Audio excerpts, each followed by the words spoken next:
현실 치료 라고 쓰겠습니다. 리얼리티 세라피라고 해서 RT라고 하고요. 윌리엄 글래서라는 학자, 그 다음에 우볼딩이라는 학자가 대표적인 학자가 된다. 이렇게 정리하시고요. 현실 치료에서 인간관이 먼저 나왔습니다. 인간은 이렇게 시작하겠죠.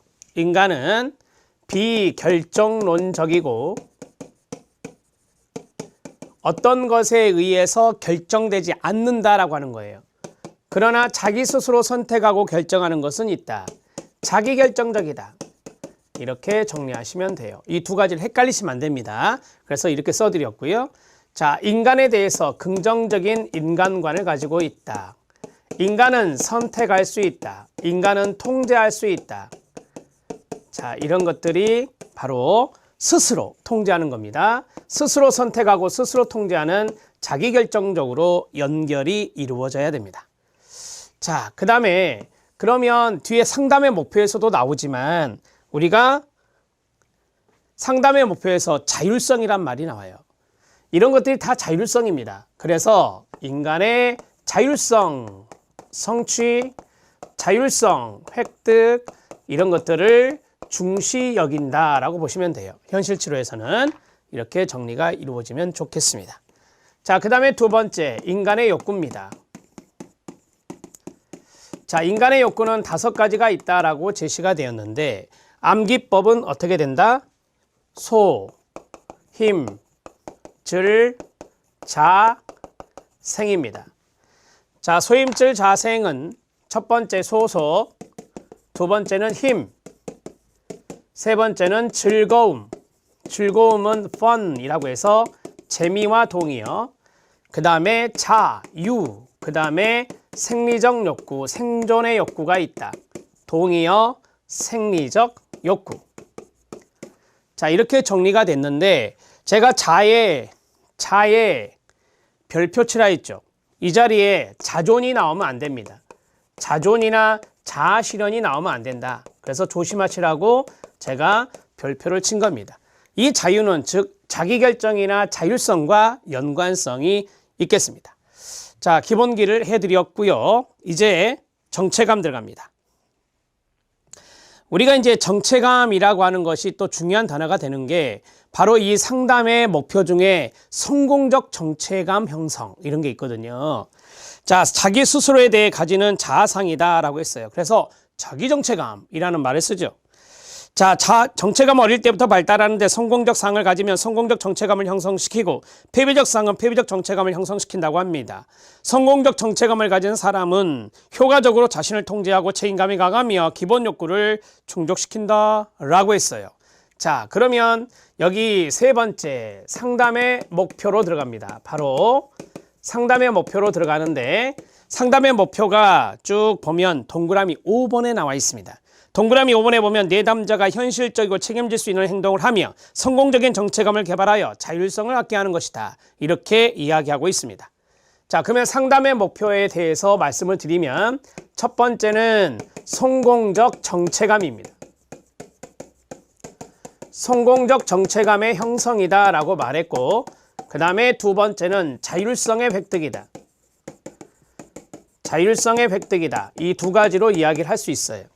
성공적 정체감을 가진 사람은 자신을 효과적으로 통제한다. 그랬고 책임감이 강하다. 그랬고 앞에 있는 기본 욕구를 충족시킨다라고 했어요.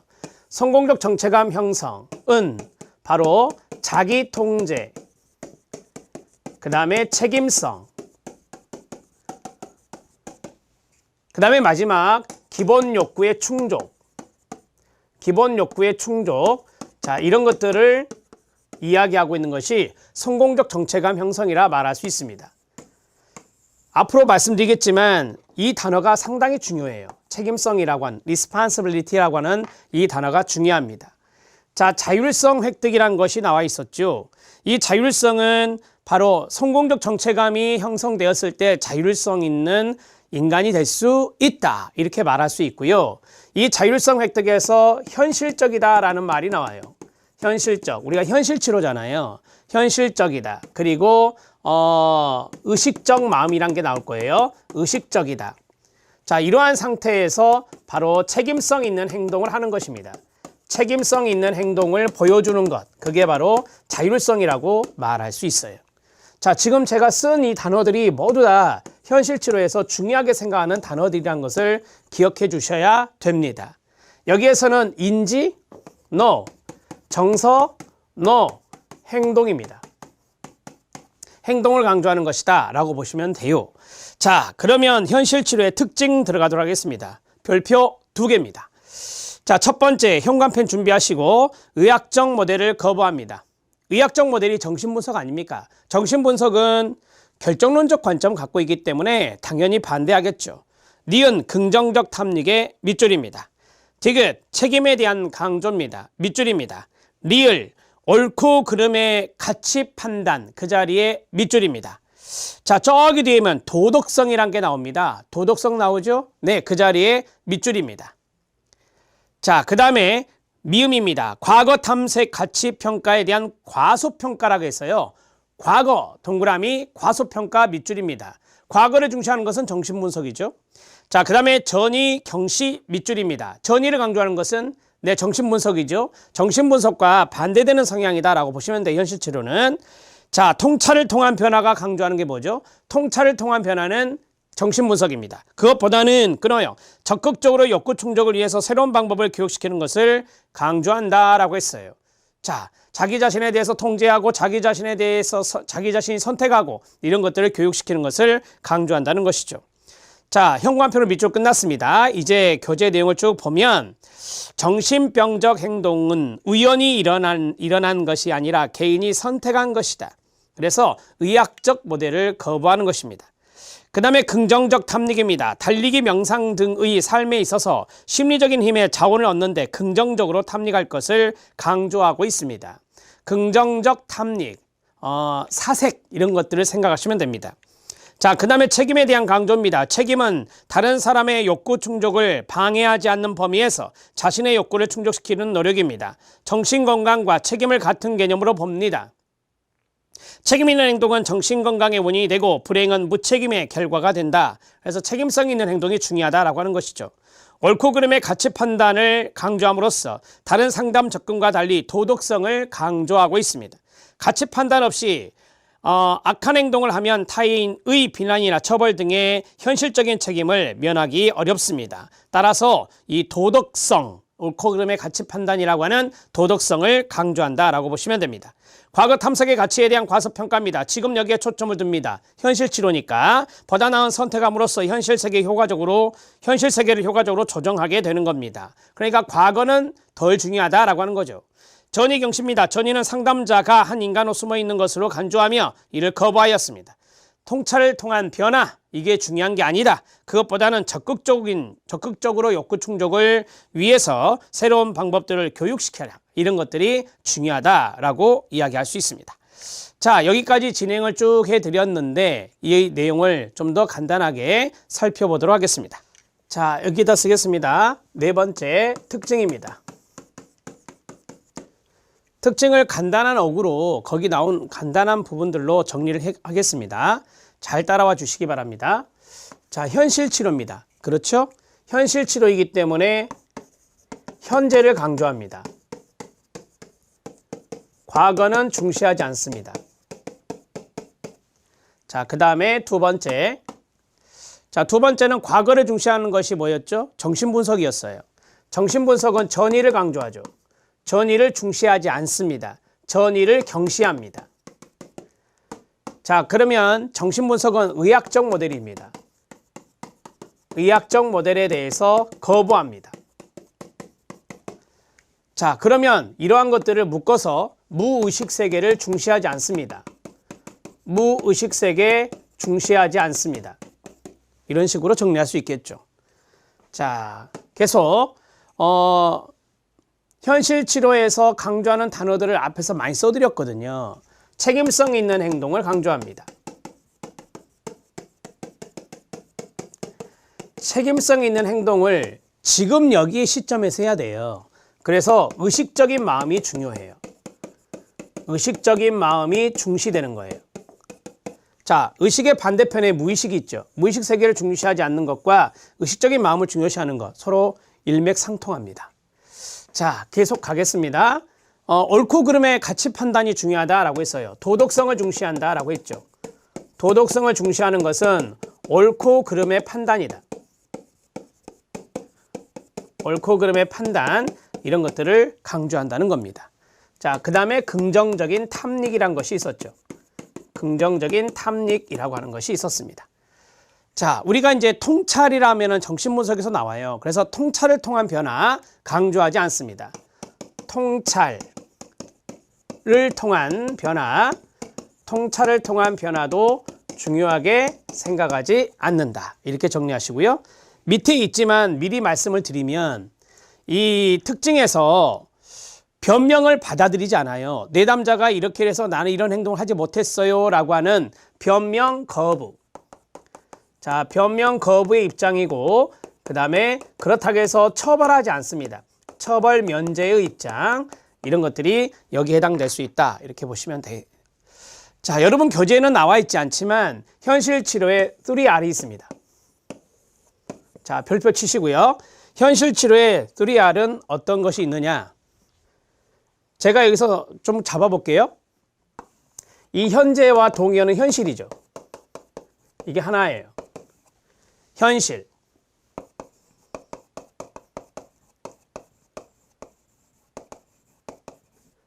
리얼러티라고 하죠. 리얼러티. 자, 리얼러티. 소문자로 쓰겠습니다.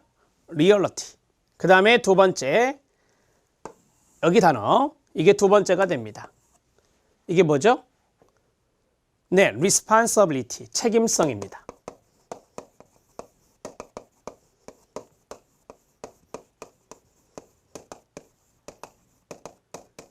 responsibility가 됩니다. 그 다음에 세 번째, 이겁니다. 자, 옳고 그름이 세 번째가 돼요. 옳고 그름의 판단, 옳고 그름의 판단.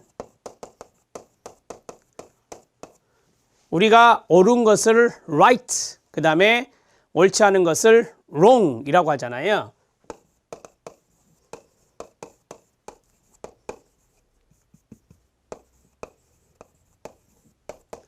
S가 붙지 않을 겁니다. right or wrong 이렇게 정리할 수 있겠습니다.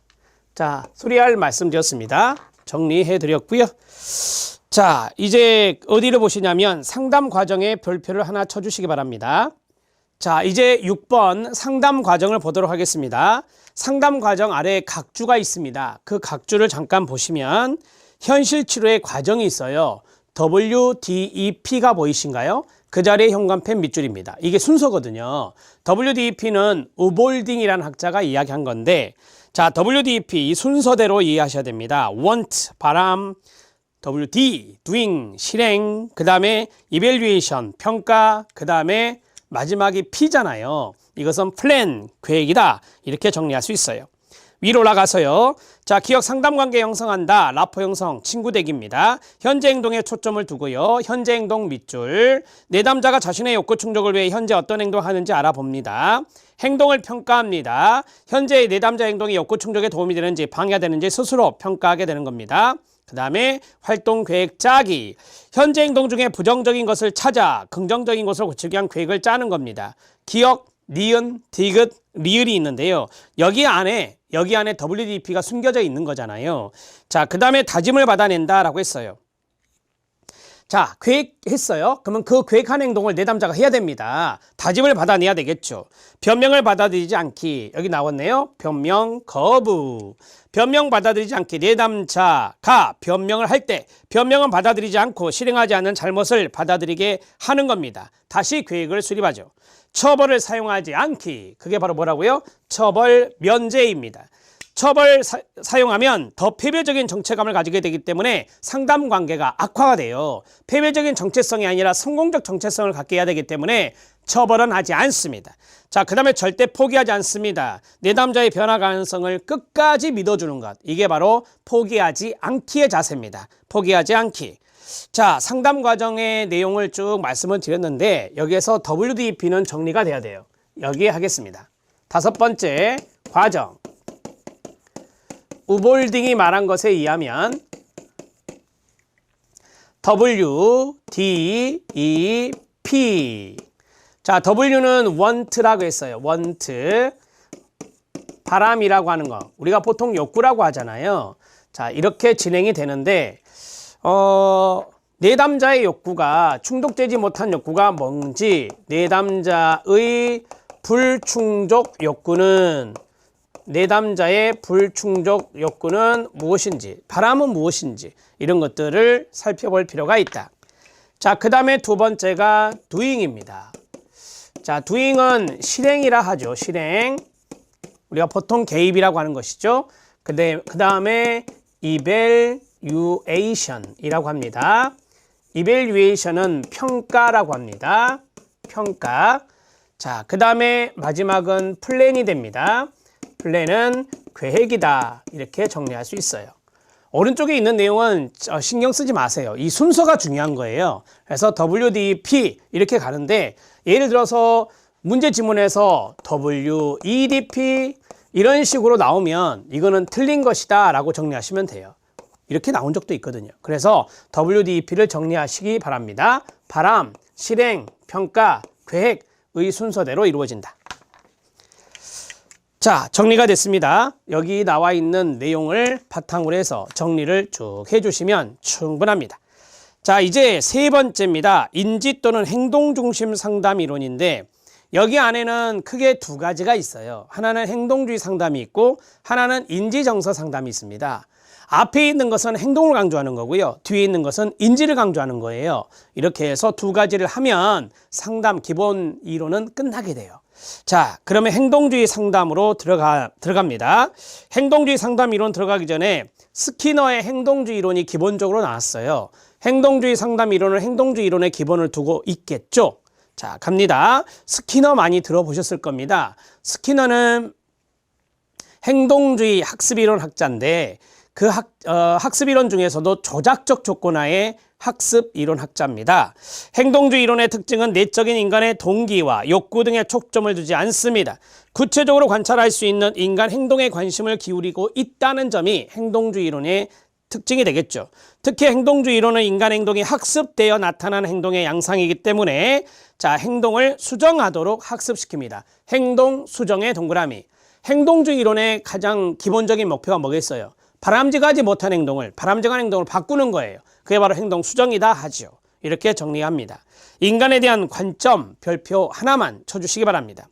인간 행동은 내적 충동에 의해서 결정되기보다는 외적 자극에 의해서 동기화됩니다. 외적 자극을 두 자로 환경이라 합니다. 따라서 환경이 결정한다는 소리죠. 그래서 환경 결정론이라는 단어가 밑에 나올 겁니다. B입니다. 인간은 보상 밑에 쓰세요. 강화입니다. 처벌 밑에 쓰세요. 벌입니다. 보상과 처벌, 강화와 벌이라고 하는데 이걸 말한 사람이 스키너입니다. 보상과 처벌에 의해 유지되는 기계적 존재이다. 그리고 인간 행동은 결정론적 시각에 의해서 결정된다. 어떤 결정론? 맨 아래 네 번째 D번에 보면 환경 결정론이 보이실 겁니다. 자, 어떤 외부 자극에 의해서 결정된다라고 하는 것 예측 가능합니다. 통제가 가능하다 할 수 있습니다. 인간 행동은 외부의 자극에 의해서 동기화되고 행동 양식에 따르는 강화에 의해서 결정됩니다. 환경 결정론을 의미하는 것이죠. 자, 주요 개념에 고전적 조건화 파블로프가 나왔고 그 다음에 B번에 조작적 조건화 조작적 행동에 스키너가 나와 있습니다. 변별 자극, 강화, 벌, 소거, 행동 형성, 행동 조성이라고도 하고요. 조형법이라고도 합니다. 자, 사례에도 나와 있죠. 이 사례는 조형법, 행동 형성법이 나와 있습니다. 자, 위로 나가서 고전적 조건화 파블로프부터 보겠습니다. 인간이 환경적 자극에 환경적의 수동적의 동그라미 다 교재를 보고 설명을 다시 해드릴게요. 수동적으로 반응해서 형성하는 행동으로 반응적 행동을 설명하는 개념이 됩니다. 반응적 행동의 밑줄 쫙 그어주시기 바랍니다. 고전적 조건화는 어떤 자극의 유기체가 자동적 동그라미, 수동적 동그라미, 수동적으로 어떤 반응을 일으키게 되는 속성 때문에 반응적 조건화라고도 합니다. 고전적 조건화 이퀄 반응적 조건화입니다. 조건화에 의해서 형성된 행동을 반응적 행동이라 하고요. 반응적 행동은 유기체가 특정 자극에 대해 자동적으로 반응하는 것을 말합니다. 자극과 반응, SR이라고 하죠. 스티뮬러스 리스판스라고 말합니다. 이 조작적 조건화, 조작적 행동은 고전적 조건화와는 다르게 유기체가 원하는 결과, 동그라미, 결과를 원하기 위하여, 얻기 위하여 실행하게 되는 자발적의 동그라미, 능동적의 동그라미, 행동 반응을 보이는 조건 형성을 조작적 조건화라고 합니다. 자, 거기 보면 능동적인 행동이란 말 있죠. 행동에 동그라미 치세요. 이거는 결과와 행동 간의 관계를 보는 것이에요. 결과와 행동 간의 관계를 보는 게 조작적 조건화의 개념이고, 자극과 반응의 관계가 바로 고전적 조건화라고 하거든요. 조작적 행동은 제시되는 자극이 없이 자발적으로 방출되는 행동입니다. 자발적 방출, 다른 말로 하면 능동적이다 이 말이죠. 자, 그 다음에 조작적 행동은 행동이 완성된 후에 일어나는 결과에 의존해서 일어나는 조건적 행동이다. 행동의 동그라미, 결과의 동그라미, 행동과 결과의 관계가 뭐라고요? 조작적 조건하다 이렇게 말했죠. 조작적 조건 형성은 행동의 동그라미, 결과의 동그라미, 행동과 그것의 결과의 연합을 통해 조작 행동을 형성하는 절차가 바로 조작적 조건하다 이렇게 말합니다. 자, 변별 자극 들어갑니다. 선생님이 인상을 찌푸리고 있습니다. 아, 화나셨구나. 선생님이 흐뭇하게 웃고 있습니다. 나를 칭찬하시구나. 이런 것들이 변별 자극이라는 겁니다. 특정한 반응이 끊어요. 보상받거나 보상받지 못할 것이라는 단서, 신호로 작용하는 것이 변별 자극입니다. 강화입니다. 강화의 목적은 뭐죠? 바람직한 행동 증가입니다. 어떤 행동에 뒤따르는 사건이 그 행동을 다시 야기할 가능성을 증가시킬 때 일어나는 반응의 빈도를 증가시키는 거다. 이 반응은 바로 긍정적, 바람직한 반응이 됩니다. 벌입니다. 사람에게 그가 원하는 어떤 것을 빼앗아 가거나 또는 원하지 않는 어떤 것을 줌으로써 가로 반응을 약화시킵니다. 바람직하지 못한 행동을 줄이는 것이 벌입니다. 자, 그 다음에 소거, 관심 중단이라고도 합니다. 관심 중단이 더 힌트가 될 수 있을 거예요.